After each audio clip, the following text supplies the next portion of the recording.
Chag Sameach, everyone. Once again, this is Rabbi Wadenbaum from Pensacola, Florida, Congregation of Israel. And we're going to do the Dvar Torah for this upcoming last days of Pesach. The very first question we ask at the Passover Seder is, Ma nishtana halayla hazeh mikol halelot? Why is this night different from all other nights?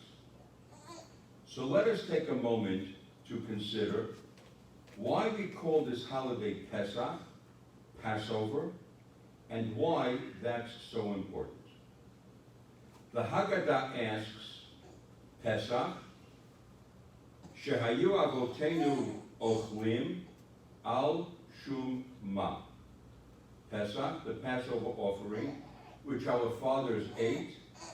What was the reason for it? Why do we call it Pesach?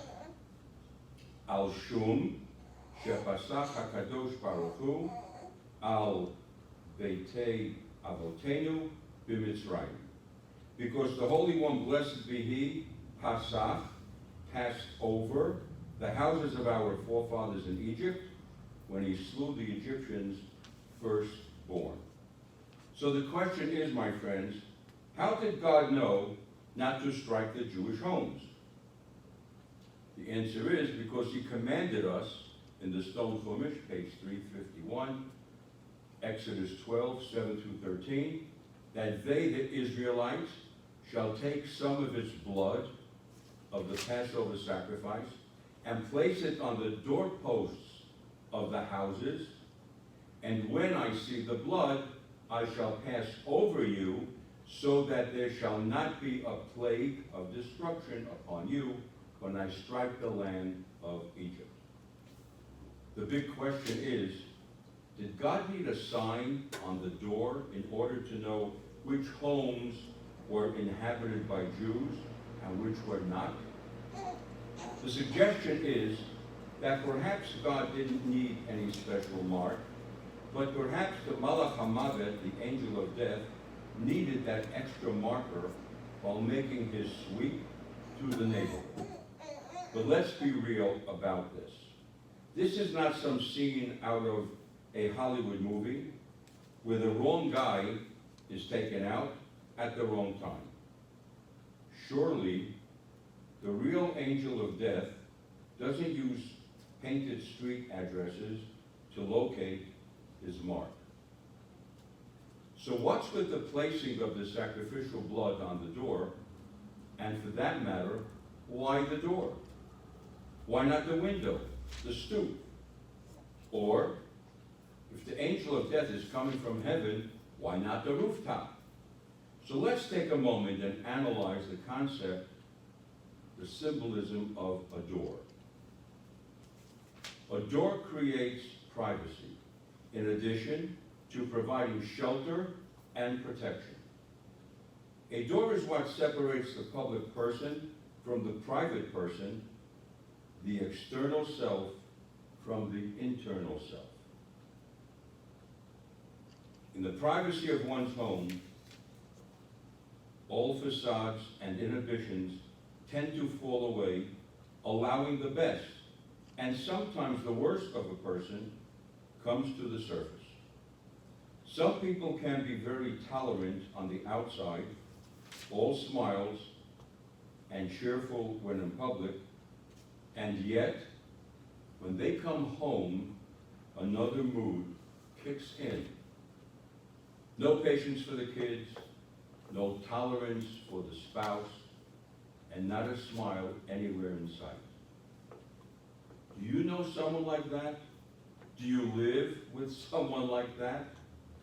On the other hand, some people can be ruthless on the outside, but on the inside they are warm and loving with family and friends alike. And there are those who are very quiet, withdrawn, reserved, and uptight when in public, but barrels of fun and laughter within the confines of their homes. The door is where that transition from the superficial you to the real you takes place. Judaism asks us, what sort of doors do you have that transpires on the inside of your doors? Is there a spirit of goodness, godliness, and holiness on the other side of that threshold? Are there Jewish books on the shelves? Are there kosher products in the cupboard or in your refrigerator? On Shabbat and Jewish holidays, celebrated with joy, meaning, and depth? Are words of Torah shared with your families? Are prayers recited? Are people treated with chesed, acts of kindness, with love and compassion? Only you and God really know. Yes, Judaism does ask of us, what sort of doors do you have? Yehuda Leib Gordon, the great 19th century Hebrew poet, wrote, "Be a man in the streets and a Jew at home." Unfortunately, today, for most Jews, it's just the opposite. We have, thank God, come to a point in America where with pride we can stick out our chests and tell everyone we're Jewish. But how many of us have a home that really looks like a Jewish home inside, where it really counts? We begin the Seder by declaring, Kol dichvin, yetze, v'yecho, all who are hungry, let them come and eat.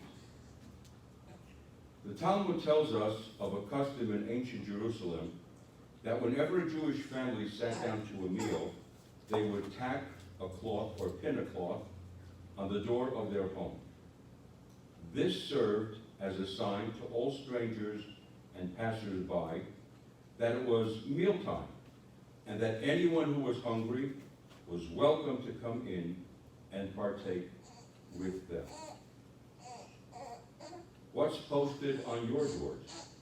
Do we have a symbolic welcome mat on the door? Or is it more like a do not disturb sign? Do we welcome the opportunity to be hospitable and benevolent to those in need of comfort, friendship, and sustenance? Or do we slam the doors of in the faces of needy individuals who seek entry? The mezuzah on the doorpost testifies that this is a Jewish home, a home where goodness, holiness, modesty, and decency are a way of life, even behind closed doors. The mezuzah represents God's presence in our home, as well as his protection over all who reside therein. It's not merely a nice Jewish ornament. Indeed, if we're only concerned about the mezuzah and its external appearance, to put up something that just looks good and not much concerned about whether the scroll inside is kosher or not, then we've missed what a Jewish door is all about. That's why we're supposed to check our mezuzot every 7 years, to make sure that the inside is kosher. A Jewish door is where the facade is supposed to end, and where truth and authenticity are supposed to begin. It's not what the mezuzah case looks like that's important. It's what's inside that really matters. So what was the message for the Israelites marking their doorposts with the blood of the Passover sacrifice? It wasn't an address, nor was it a door marker. It was their testimony that they were truly ready to leave Egypt, that was on the outside, and devote themselves from now on, inside and out, to God. And that was why their homes were truly untouchable by the angel of death. The blood of the doorpost was there, not for God's benefit, nor for the angels' benefit, but for the benefit of the Israelites who finally understood what it was that separates a Jew from an Egyptian. My friends, it's all about the door. May we all have Jewish doors this Passover and every Jewish holiday thereafter, and to this let us say Amen and Chag Sameach. I would be remiss, give me 2 minutes please, I would be remiss if I didn't thank and give a Yasher Koach, number one, to our ritual chairperson, chairlady, Karen Fearman, who is my right hand when it comes to Jewish ritual. She helps me out a lot. And also our president, Jerry Gordon, who also helps us out. And they're the ones that are on that side. You can't see them, but they're over there, making sure that you can see me, which I don't know how to do. So there you go. So we say Yasher Koach to them. Thank you so much for everything you've done, not just for me to help me do what I do, but for all of us who, of course, work for the synagogue, that they're able to get these virtual services to them so they can do these prayers at home as well. So thank you so very much. Thank you. Again, Chag Sameach. You're very welcome. Chag Sameach.